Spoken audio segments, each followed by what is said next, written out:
그냥 아주 일상적인 대화였습니다.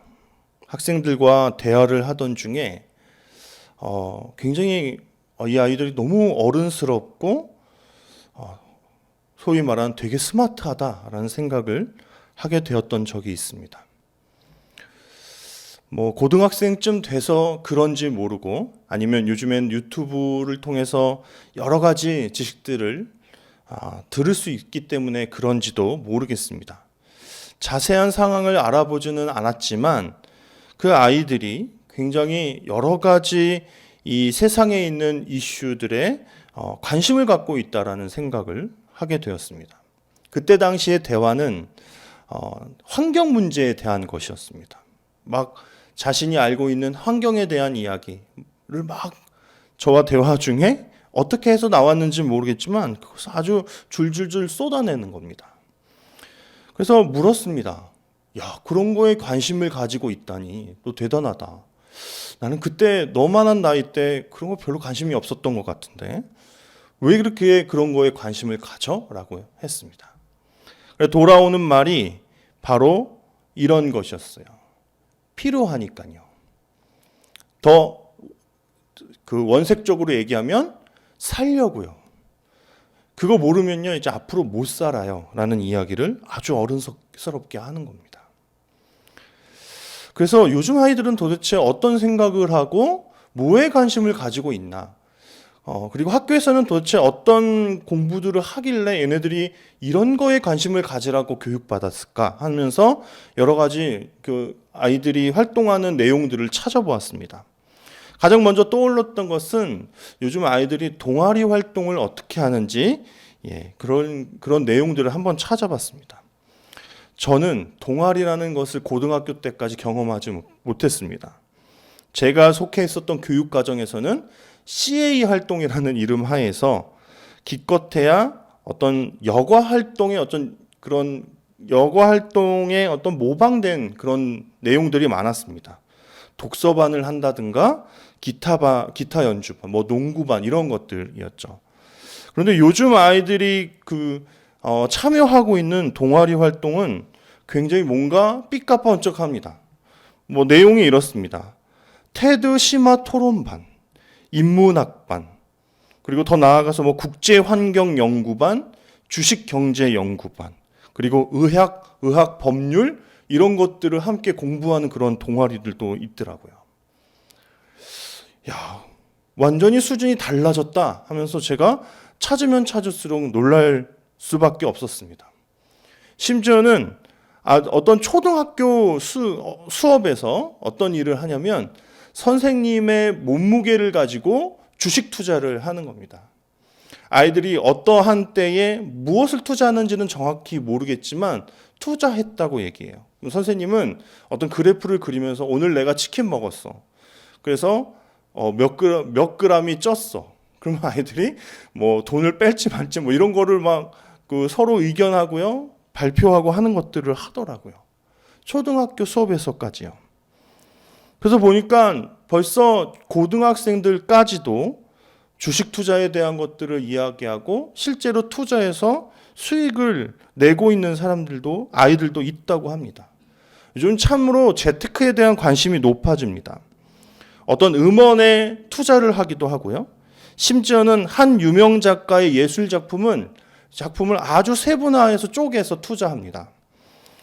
왜냐하면 그러한 재테크에 대한 정보를 모르고 그런 것들을 하지 않으면 살 수 없는 세상에 그들이 살고 있다라고 얘기하기 때문입니다. 그러니 지금 아직 사회생활을 시작하지 않은 그 어린 아이, 청소년들에겐 그것들이 얼마나 두렵게 여겨지겠습니까?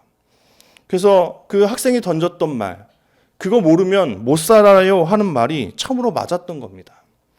예전에 그냥 학교에서 그냥 학교 수업을 듣고요. 그냥 CA 활동을 통해서 여러 가지 여가 활동만 즐기면 되었던 그때와는 전혀 다르다라는 것을 제가 뒤늦게 깨달았습니다. 주식, 경제, 법률, 의학에 대한 그런 정보들이 없으면 이젠 앞으로의 그들의 인생을 살아갈 수 없다라고 얘기합니다. 아마 교육 과정이 그렇게 흘러가는 거겠죠. 그리고 변화하는 시대에 맞춰서 부모님들의 교육 방향도 아마 변화하고 있는 듯 합니다. 그래서 제가 여러 그 학교의 동아리 활동이나 이런 것들을 찾아보다가 하나 발견한 것이 있습니다. 제가 또 목사니까 그 학교에 기독교 동아리는 뭐가 있나 하는 이런 것들에 관심이 안 갈 수가 없더라고요. 그냥 점점 그런 동아리 활동들에서 종교적인 색채를 가지고 있는 것들은 자리를 할 수 없는 듯 보입니다. 왜냐하면 그것이 대학 가는데 크게 도움이 되지 않기 때문에. 그리고 그러한 활동은 그냥 일주일에 한 번 교회 가서 하면 되니까 하는 여러 가지 생각들로 아마 학교에서는 이제 그런 동아리들을 찾기가 너무나 힘들어진 듯 보입니다. 그냥 이런 학교의 어떤 동아리 실태, 그들이 어떻게 공부하고 어떻게 활동하는지 이런 것을 보기 이전에 사실 우리 아이들, 제가 지금 담당하고 있는 중고등부 아이들과 조금만 대화를 나눠보아도 이 아이들의 관심사에 하나님을 믿는 신앙이 굉장히 뒤로 밀려 있다는 것을 그냥 느낄 때가, 체감할 때가 너무나도 많습니다. 너무나 많은 것들을 배우고 학습해야 되다 보니 그들의 일상에서 하나님을 믿는 신앙을 신경 쓸 시간이 없는 듯 보입니다. 세상이 변해갈수록, 그리고 점점 더 다음 세대들이 또 다음 세대들이 일어날수록 하나님의 자리가 점점 더 작아지는 것은 아닌가 하는 생각이 들었습니다. 그래서 좀 돌아보아야 될 필요가 있다라는 생각을 합니다. 우리가 이 시대를 살고 있는 이때에 도대체 우리가 하는 신앙 교육은 무엇인가? 우리 아이들에게 왜 신앙을 주어야 하고 어떻게 하면 그 아이들이 정말 신앙을 가지고 이 세상에서 잘 살아갈 수 있을까를 다시 한번 되짚어보고 새롭게 고민해야 된다라는 생각이 들기 시작했습니다. 앞선 세대인 우리는 다음 세대들에게 그냥 우리가 살았던 방식으로만 그들에게 강요할 가능성이 너무나 큽니다. 그냥 아빠는 그렇게 믿어왔으니까. 하지만 지금은 굉장히 많은 이 환경들이 변하고 있습니다. 그렇기 때문에 그 환경이 그 아이들에게 어떤 영향을 미칠 것인지 우리가 심사숙고해야 될 필요가 있다라는 생각을 합니다. 우리와 우리 자녀들, 그 누구도 예외 없이 우리는 세상과 믿음의 영역 사이에서 살아갑니다. 제가 여러 가지가 변했다라고 이야기하지만 예나 지금이나 사실 변하지 않는 하나는 우리가 그 믿음을 가지고 세상 속에서 살아내야 한다라는 것입니다. 우리가 썬데이 크리스천이라는 말을 많이 하지 않습니까? 이것도 이제 너무나 옛날 단어이기는 하지만 우린 그런 말들 많이 했습니다. 일주일 동안은 하나님이 없는 것처럼, 하나님을 믿지 않는 것처럼 살다가 주일 하루만 하나님을 잘 믿는 것처럼 살아내는 사람들을 우리는 그렇게 불러왔습니다. 하지만 그것이 얼마나 많은 실패들을 가지고 왔는지 우리는 너무나 많이 듣고 보았죠. 그렇기 때문에 여전히 우리에게 놓여진 숙제는 우리의 다음 세대도 그것이 어떠한 변화들을 가지고 왔고 어떠한 환경 속에서 그들이 살아가야 되는지 그런 것들을 연구하는 것도, 살펴보는 것도 너무나 중요하지만 여전히 우리가 그들에게 믿음을 전해주어야 되고 그들을 하나님을 믿는 신앙으로 무장시켜야 된다는 것은 변하지 않는다라는 것, 이것을 다시 한번 우리 마음속에 새길 필요가 있다라는 것입니다. 더 거슬러 올라가 보겠습니다. 오늘 저희가 읽었던 이 로마서의 바울, 약 2000년 전에 바울이 살았던 그 시대에도 그렇게 다르지 않았습니다. 오히려 더 많은 신앙의 고민들, 또 목숨을 걸고 하나님을 믿어야 되는 그런 위기까지 도사리고 있던 그러한 시대였습니다. 그래서 바울은 많은 교회들에 편지하며 그리고 발로 뛰고 걸어 다니면서 교회를 세우고 그들에게 복음을 전했고 또 가르치고 또 다시 그들을 일으켜 세우기를 원했습니다. 바울의 그 마음, 사실 우리에게는 많이 사라지고 시들시들해졌지만 바울에게는 죽을 때까지 꺼지지 않았던 그러한 어떠한 마음이 있었던 것 같습니다. 그것은 영혼들을 향한, 그리고 그에게 맡겨주신 교회와 성도들을 향한 사랑과 간절함이 있었다라는 것입니다. 제가 이 설교를 준비하면서 예전에 읽었던 바울의 기도라는 책을 한번 다시 살펴보았습니다. 그 책은 바울 서신 13권에 나타나 있는 여러 가지 바울의 그런 신학과 바울의 기도를 분류하고 여러 가지 주제로 나눈 책입니다. 그 책을 이렇게 다시 한번 살펴보니 바울은 참으로 각 교회를 사랑했고 그 각 교회들을 향해서 정말 애절한 마음, 간절한 마음이 있었다라는 것을 다시 한번 발견하게 되었습니다. 대개 대다수의 교회는 바울이 전도해서 전파해서 세운 교회들이었습니다. 그런데 오늘 우리가 읽은 이 로마서의 로마 교회는 아직 바울이 가보지도 않은, 바울의 설교와 바울의 가르침과 전파로 세워지지 않은 교회였습니다. 근데 바울은 그 교회도 가보고 싶었고 그들을 향한 사랑을 가지고 있었습니다. 오늘 이 바울이 우리에게 전해주고 있는 이 편지의 이 단락은 소위 우리가 성경책에 보면 그 파란 글씨로 써 있잖아요. 거기에 뭐라고 써 있냐면 로마 방문 계획이라고 대다수의 성경책에 쓰여져 있습니다. 바울이 왜 그 로마로 가고 싶어 하는지를 아주 짧게 압축적으로 기록해 놓은 본문이죠. 그 본문에는 여러 가지 중요한 단어들이 있습니다. 그 단어들을 잠깐씩 살펴보며 그 구조를 분석해 보려고 합니다. 짧게요. 첫 번째는 감사라는 단어가 나옵니다. 그 감사라는 단어가 나온 것은 그 로마 교회가 어떤 전도자에 의해서 누군가의 그쪽에 가서 사역했기 때문에 세워진 것이 아니라 어떻게 되었는지는 아주 알 수는 없지만 그 교회 그곳에서 이미 복음을 가지고 교회를 시작한 사람들이 있다라는 소문이 이 지중해 연안에 각처 교회에 들리기 시작했던 것입니다. 그래서 너희들이 믿음을 가지고 살아가고 있다는 것을 나는 감사한다. 그래서 나는 항상 너희들을 위해서 기도하고 있다. 너희에게 신령한 은사를 나누어 줘서 우리가 서로 하나님 안에서 평안함, 안위를 얻기를 원한다. 내가 너희에게 다시 한번 복음을 전하고 복음을 든든히 하기를 원하는데 이 복음은 이런 것이다 하면서 8절부터 17절까지의 말씀을 그렇게 기술하였습니다. 근데 저는 이 본문을 거꾸로 한번 보려고 합니다. 왜 그렇게 바울은 애달아 했을까요? 뭐 때문에 그렇게 무엇을 그 로마 교회에 가서 하고 싶었길래 그렇게 간절한 마음으로 로마 교회에 가기를 원했을까요? 그렇게 가지 못했기 때문에 편지라도 써야 했던 이유가 무엇일까요? 그것을 저는 16절과 17절에 나온다고 생각합니다. 사실 이 본문은 좀 이상합니다. 앞에서는 내가 감사한다. 그러나 나는 너희에게 여러 번 갈 길을 구했지만 가지 못하고 있다. 어떤 일반적인 그 어떤 스토리를 이야기하는 듯 보이는데 갑자기 15절에 내가 복음을 전파하길 원한다.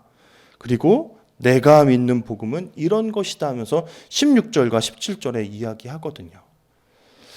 한번 먼저 그 내용을 한번 읽어보겠습니다. 함께 16절과 17절을 읽겠습니다. 내가 복음을 부끄러워하지 아니하노니 이 복음은 모든 믿는 자에게 구원을 주시는 하나님의 능력이 됨이라. 먼저는 유대인에게요 그리고 헬라인에게로다. 복음에는 하나님의 의가 나타나서 믿음으로 믿음에 이르게 하나니 기록된 바 오직 의인은 믿음으로 말미암아 살리라 함과 같으니라. 만약에 이것을 연결지어서 바울이 쓴 것이 맞다면 후대 사람들이 단락을 나눈 것처럼 그 로마로 가고자 했던 그 어떤 계획, 그 방문하고자 했던 어떤 이유가 17절까지가 맞다면 이 본문은 굉장히 뜬금없는 듯 보입니다. 제가 보았을 때요. 왜냐하면 일반적인 얘기하다 갑자기 복음은이라는 이야기를 던지거든요. 저는 이렇게 생각되었습니다. 내가 너희들에게 신령한 것들을 나누어 주고자 해. 그리고 하나님 안에서 안위를 얻고자 해.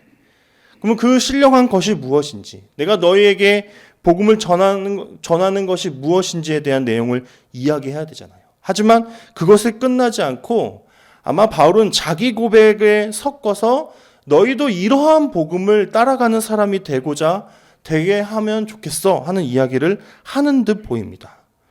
그 복음은 이런 것입니다. 바울처럼 복음을 부끄러워하지 않는, 그래서 믿어서 하나님의 능력으로 이 세상을 살아낼 그러한 신자, 믿음으로 말미암아 사는 자들이 되었으면 좋겠어 하는 아마 자기 고백을 하고 있는 듯 보여요. 바울은 그러한 삶을 살고 있었기 때문입니다. 바울은 복음을 오히려 자랑했습니다. 그때 당시에 황제를 믿는 그러한 어떤 신앙에 밀려서 사실 복음이 자리하기가 너무나 어려운 세상 속에서 살았습니다. 예수 그리스도의 이름은 항상 어떠한 전제 군주와 부딪혔습니다. 로마 황제 한 사람만이 유일한 군주이고 신이어야 하는데, 그 지중해 연안, 그 로마가 지배하고 있는 세상 속에서 예수 그리스도를 나의 구주로 고백한다는 것은 그렇게 쉬운 일이 아니었을 것입니다. 그래서 아마 복음을 부끄러워하지 않는다라는 이야기를 한 듯 보입니다. 그리고 이 16절에서 17절에 이야기한 이 내용이 아마 하나님을 믿는 사람들이 가져야 되는 거의 완성된 어떤 모습이지 않을까 하는 생각을 하게 되었습니다. 그래서 이것을 하기 위해서 이렇게 복음을 전해서 그 성도들도 하나님을 믿는 그 복음을 부끄러워하지 않고 바울처럼 오직 믿음으로 살아내는 사람이 되게 하기 위해서 바울은 아마 로마 교회로 간절히 가기를 원했던 듯 보입니다. 그렇다면 이것을 어떻게 할까요? 어떻게 나눌까요? 바로 저는 11절과 12절로 거슬러 올라가서 그가 이야기한 어떤 한 단어에 집중할 필요가 있다고 생각합니다. 11절과 12절을 또 함께 읽어보도록 하겠습니다. 내가 너희 보기를 간절히 원하는 것은 어떤 신령한 은사를 너희에게 나누어 주어 너희를 견고하게 하려 함이니, 이는 곧 내가 너희 가운데서 너희와 나의 믿음으로 말미암아 피차 안위함을 얻으려 함이라. 여기에 나온 신령한 은사, 소위 어떤 사람들은 이 은사를 특정하려고 합니다. 아마 바울이 가지고 있던 어떤 은사를 나눠주려고 했을 것이다. 은사주의자들이 보통 그렇게 이야기를 하죠. 하지만 많은 사람들이 이것은 특별히 어떠한 은사를 이야기하는 것이 아니라 곧 하나님의 선물, 그것을 메시지 성경이 잘 번역해 놓은 듯한데 하나님의 선물을 전하려고 한다라고 전하고 있습니다. 어떠한 신령한 은사, 하나님의 선물, 바울이 나누어 주고자 했던 것을 그가 별명 붙인 거다라는 생각이 듭니다. 이것을 우리 아이들, 또 우리 다음 세대, 또 우리 교회 안에 대입해 보겠습니다. 우리가 살아가고 그리고 또 신앙생활하는 것의 최종 목적은 무엇입니까? 어떤 복을 받고 어떤 성공을 이루어내려고 하는 것입니까? 아니면 이 땅에서 안정적인 삶을 위한 것일까요? 아닐 것입니다. 16절에서 17절에 나눈 것처럼 복음을 부끄러워하지 않고 또 세상 속에서 하나님의 능력을 가지고 살아갈 신자가 되기 위함입니다. 그럼 이것을 어떻게 이룰 수 있습니까? 서로가 어떤 신령한 은사, 하나님의 선물을 나눔으로써 가능하게 됩니다. 그래서 너무 답답하죠. 이 코로나 상황이.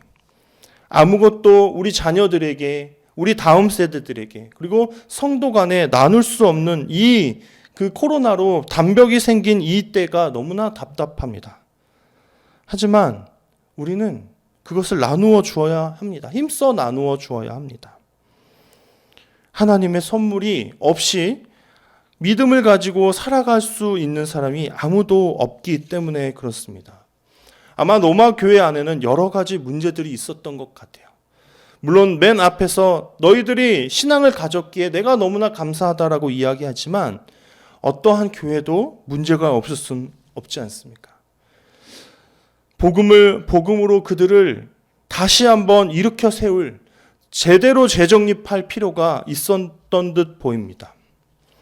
그런데 이 편지를 쓰고 있는 상황은 사실 지금 코로나 상황만큼 아마 답답했던 것 같아 보입니다. 나아가서 하나님의 신령한 은사를 나누어 주고 바울이 믿는 그 복음으로 그 교회를, 그 신자들을, 로마 교회를 더욱더 든든히 하고 싶은데 그러지 못하고 있습니다. 바울이 13절에서 이렇게 밝힙니다. 지금까지 길이 막혔다.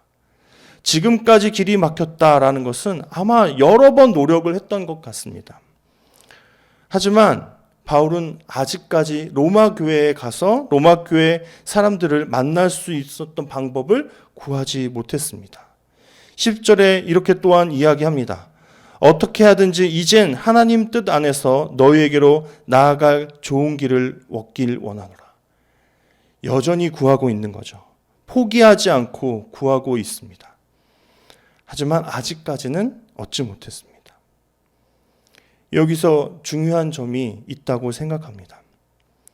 계속 길이 막히고 어떠한 방법이 없을 때 무엇을 해야 할지요. 제가 우리 중고등부를 생각하고 바라볼 때 참으로 한 가지를 놓친 것이 있었습니다. 그것은 9절에 등장합니다. 제가 읽어보겠습니다. 내 심령으로 섬기는 하나님이 나의 증인이 되시거니와 항상 내 기도에 쉬지 않고 너희를 말하며. 참으로 코로나 상황으로 여전히 답답합니다. 저희 중고등부가 지금 38명 정도 정원을 가지고 있는데 온라인 예배에 참여하는 인원이 한 20명 이하입니다. 그 아이들이 어떻게 예배를 드리고 있는지 돌아오는 부모님들을 통한 피드백을 보면 참여하고 있는 아이들조차도 거의 시체처럼 생명이 없는 것처럼 그렇게 화면 앞에 앉아 있다라는 얘기를 합니다. 그래서 너무나 답답합니다. 저 이 말씀을 그을 때 마음이 미어지더라고요. 한 1년 반 중고등부 예배를 진행해 왔습니다. 금방 끝날 줄 알아서 처음에는 중고등부 예배만의 예배를 시작하지 않았습니다. 조금만 지나면 괜찮아질 거다라는 생각을 했죠. 그런데 좀처럼 나아질 기미가 보이지 않아 부랴부랴 장소를 구하고 장비들을 가지고 인터넷 예배라는 것을 중고등부도 시작했습니다. 그것도 사실 고백하건대 많이 늦었죠. 근데 지금까지도 저는 계속 그런 고민을 했던 것 같습니다. 어떻게 하면 유튜브 송출이 끊기지 않을까? 어떻게 하면 저 카메라가 멈추지 않고 잘 될 것인가? 오늘은 기타 소리가 잘 나갔나? 오늘은 음향이 괜찮았나? 이런 것들만 고민하고 있었던 것 같습니다. 나아가지 못하는 상황에서 바울이 했던 그 기도, 저는 그 기도를 많이 하지 못했던 것 같습니다. 누구도 파송되지 않아서 그 누구도 제대로 된 신앙을 가르쳐 줄 수 없었던 로마 교회. 감사하지만 그 안에 있었던 문제들, 바울은 그 문제들에 대한 소식을 들었습니다. 그래서 가야겠는데 방법은 없습니다. 아직까지도 갈 그 방법들을 찾지 못했습니다. 하지만 바울이 놓지 않았던 한 가지가 있었다라고 고백합니다. 그것은 이 편지 내용에 아주 서두에서 밝혔던 내가 내 기도에 너희를 쉬지 않고 말하고 있다라는 것입니다. 우리 아이들은 모두 믿음의 가정에 속해 있습니다. 저희 집사님, 권사님의 자제분들이죠. 그래서 겉으로 보기에는 그 아이들의 문제가 없는 듯 보입니다. 이렇게 착하고 순한 아이들이 없어요. 하지만 깊이 그 아이들의 내면을 들여다보면 그 아이들 가운데는 참으로 기도할 내용들이 많습니다. 한 아이가 갑자기 뜬금 옆에 있는 아이의 이야기를 해버렸어요. 뭐였냐면, 목사님, 제 대학 가면 교회 안 온대요. 되게 그 분위기 이상해지는 거 아시죠? 네. 어떻게 얘기하지? 쟤를 왜 그럴 거냐고 물어볼 수도 없고, 왜 갑자기 뭐 옆에 이야기를 해라고 할 수도 없는 그러한 상황이었습니다. 아주 잘 신앙생활하고 있는 듯 보이지만 그 아이 안에는 지루한 어떤 신앙의 시간들이, 부모님에 의해서 억지로 진행되고 있는 자신의 신앙생활이 끊고 싶을 정도로 너무나 답답한 것처럼 그는 그렇게 얘기했다라는 것입니다. 그래서 나는 대학생이 되면 교회 나오지 않으리라 라는 얘기를 저에게 전해주었습니다. 그래서 그 말을 듣고 돌아가니 마음이 너무나 애달았습니다.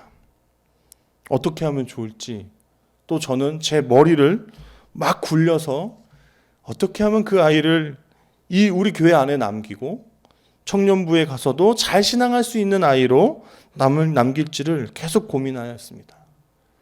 방법은 기도하는 것밖에 없다라는 생각을 오늘 이 말씀을 읽고 묵상하면서 깨닫게 되었습니다. 애달아하다라는 말을 사전에서 찾아보았습니다. 그 단어의 의미는 마음이 쓰여서 속이 달아오르다라는 뜻입니다. 제가 신앙생활을 하고 또 사역을 시작해서 이렇게 흘러오는 동안에 크게 한 권사님이 기억에 남습니다. 이 권사님은 저와 함께 계속 어떤 그 차를 타고 다닐 일이 많았습니다. 모든 예배에 다 참여하셨기에 저와 마주치는 일들이 굉장히 많았습니다. 근데 가끔씩 그 권사님이 저에게 물으십니다. 목사님, 요즘 중고등부 아이들 잘 신앙생활 하나요? 아이들 예배 잘 드리나요? 이런 이야기들을 툭툭 물어보십니다. 굉장히 노 권사님이셔서 중고등부 교사를 하시고 있는 것도 아니고 그냥 기운도 없으셔서 뭘 교회에서 뭐 맡기거나 하실 수 있는 그런 연배가 아니셨습니다. 그래서 처음에는 그냥 몇 번 그냥 아이들 잘하고 있어요. 근데 아이들 그냥 좋습니다. 뭐 이런 식으로 넘겼습니다.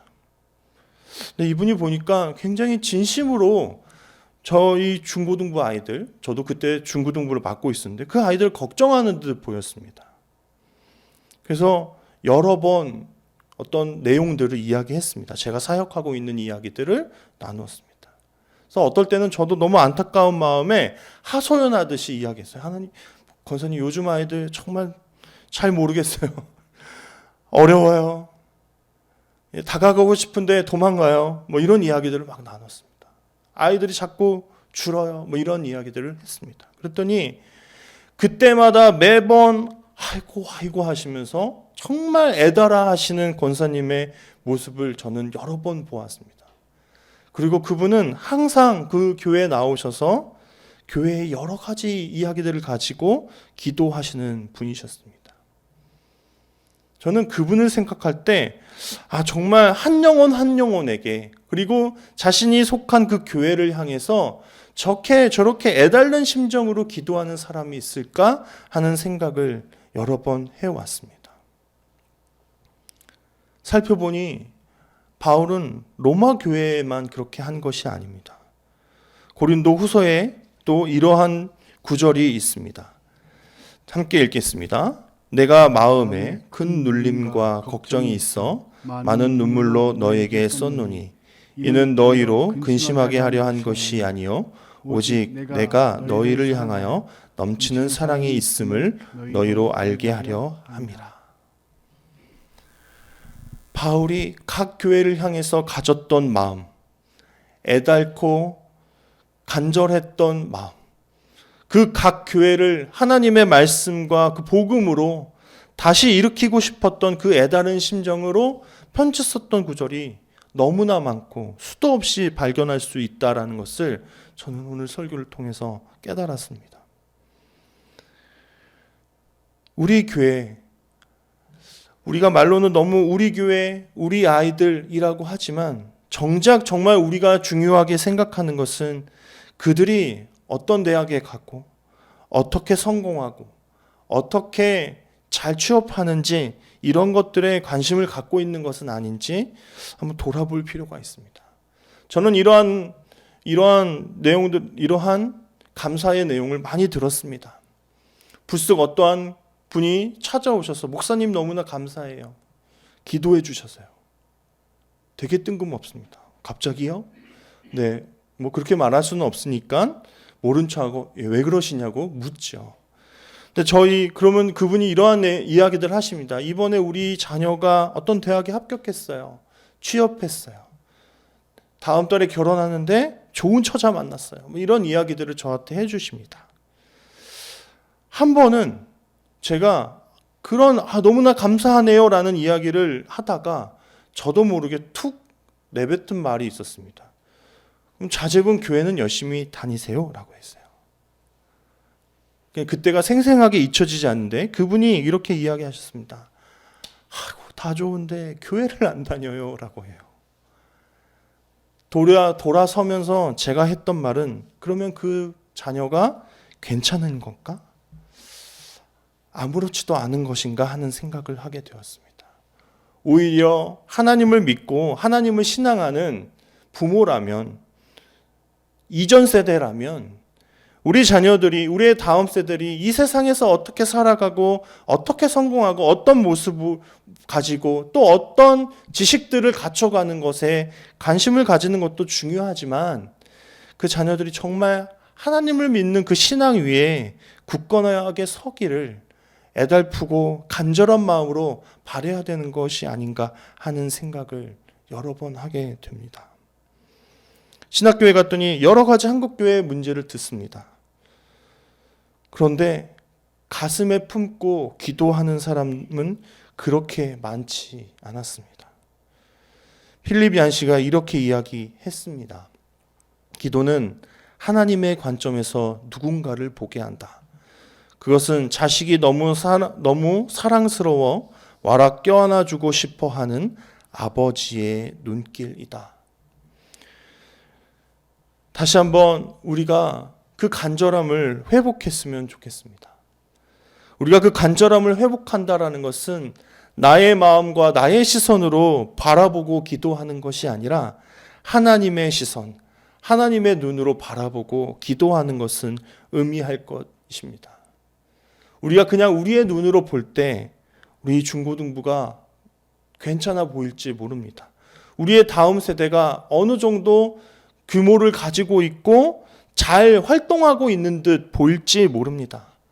하지만 그 아이들의 속을 더 깊이 들여다보고 그 아이들의 이야기를 듣고자 할 때 그 아이들은 여전히 많은 고민들을 하고 있고 신앙을 포기하고 싶어 하는 그러한 마음들이 있다는 것을 여러분들이 꼭 알아주시기를 바랍니다. 그래서 그 아이들에게 정말 필요한 것, 물론 그의 아이들에게 가까이 가서 하나님의 신령한 은사를 나눠주는 것, 말씀을 전하고 그 아이들을 예배 가운데 앉혀다가 예배 드릴 수 있도록 도와주는 것도 너무나 중요한 일들이지만 현장에서 여러분들 계신 그 각 가정에서 다음 세대를 계속 위해서 기억하면서 기도하는 시간들이 꼭 반드시 필요하다라는 것을 여러분들이 잊지 않아 주셨으면 좋겠습니다. 우리 모두가 세상과 믿음 사이에서 고민하면서 살아갑니다. 그래서 우리는 날마다 기도해야 될 필요가 있습니다. 오랜 시간 동안 신앙생활 해온, 이미 교회에 중직이고 너무나 오래 신앙생활에서 그런 흔들릴 것도 없는 듯 보이는 우리도 사실 그 내면을 들여다보면 너무나 고민들이 많은데, 아직 오랜 시간 살아내지 못했던 우리 아이들은 얼마나 많은 고민과 갈등과 번민이 있겠습니까? 그래서 그 아이들에게 우리는 기도의 자리를 늘 지켜줌으로써 그 아이들을 하나님께로 인도할 수 있어야 합니다. 아직 나아가지 못했지만, 아직 자주 만나서 복음을 전파할 수도 없었지만, 바울이 놓치지 않았던 그것을 우리도 계속해야 된다고 생각합니다.